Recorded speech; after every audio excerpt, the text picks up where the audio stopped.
एक सिस्टमैटिक तरीके से लोकतंत्र का दमन कर रही है आम आदमी पार्टी की पंजाब सरकार, उस पर प्रकाश जरूर डालना चाहूंगी।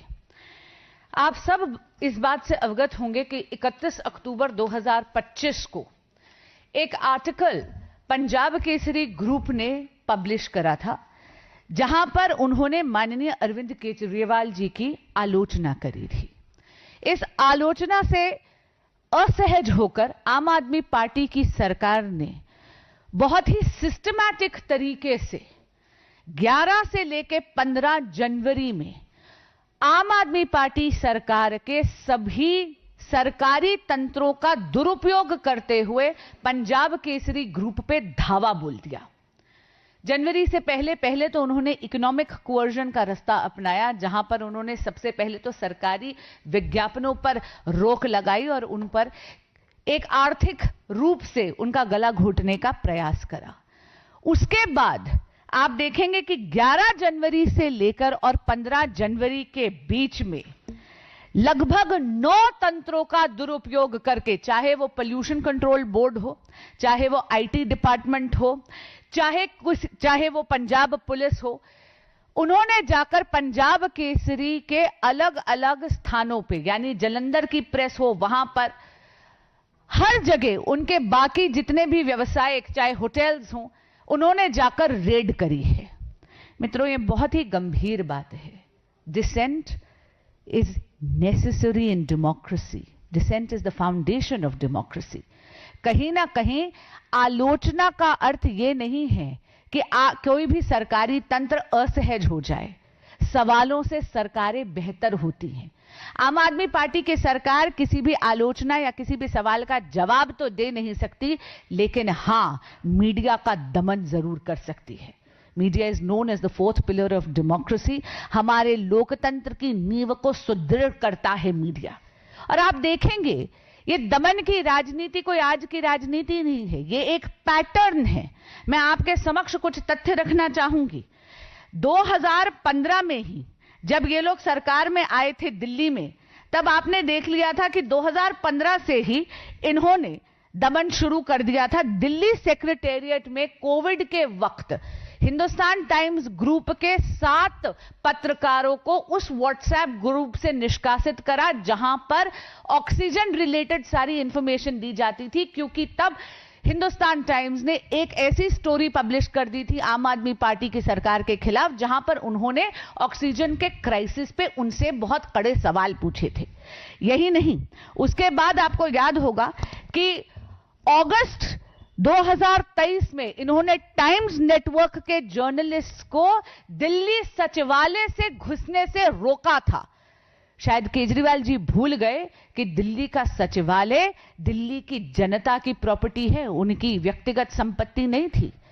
और आपको याद होगा जब शीश महल की स्टोरी आई, जो जनता के पैसे का दुरुपयोग कर कर केजरीवाल जी ने शीश महल अपने व्यक्तिगत सुख के लिए खड़ा करा था, उस पर टाइम्स नेटवर्क की, खास करके नवभारत टाइम्स की एक महिला पत्रकार को पंजाब पुलिस ने लुधियाना में अरेस्ट करा था। और आपको याद होगा 2022 में ही पंजाब हरियाणा हाईकोर्ट को वो एफआईआर क्वॉश करनी पड़ी। ये तो बड़े मीडिया हाउसेस की बात कर रही हूं। अगर आप देखेंगे तो किसी भी प्रकार की डिसेंट, किसी भी प्रकार की आलोचना इस सरकार को गवारा नहीं है। ये जनवरी 2023 में तो इन्होंने पंजाब केसरी के साथ ये करा।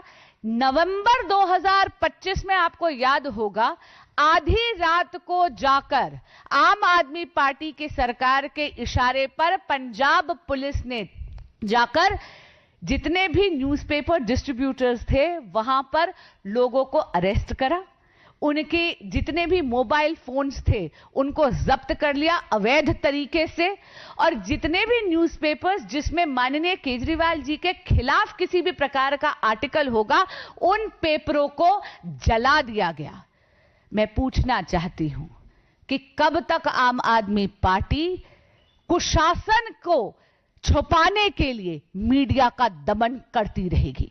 भारतीय जनता पार्टी इसका कड़ी आलोचना करती है।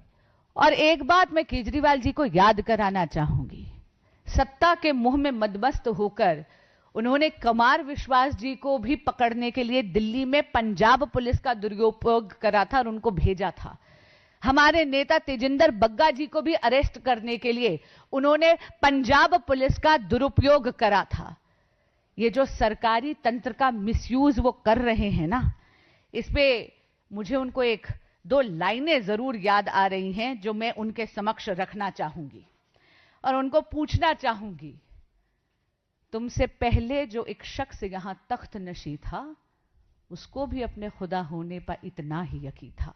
शायद केजरीवाल जी भूल गए हैं कि दिल्ली की सरकार कि दिल्ली की जनता ने आम आदमी पार्टी के कुशासन को अस्वीकार करा है। वो जो बार बार सरकारी तंत्र का मिसयूज करते हैं, उसका दुरुपयोग करते हैं, उसको नकारा है। और अब जब पंजाब में भी वो तानाशाही कर रहे हैं और मीडिया का गला घोटने की कोशिश कर रहे हैं, लोकतंत्र का दमन करने की कोशिश कर रहे हैं, तो आज आपके माध्यम से मैं उनको चेताना चाहूंगी कि आम आदमी पार्टी का काउंटडाउन अब पंजाब में भी चालू हो गया है। वो अब पतन के पथ पर ही अग्रसर है।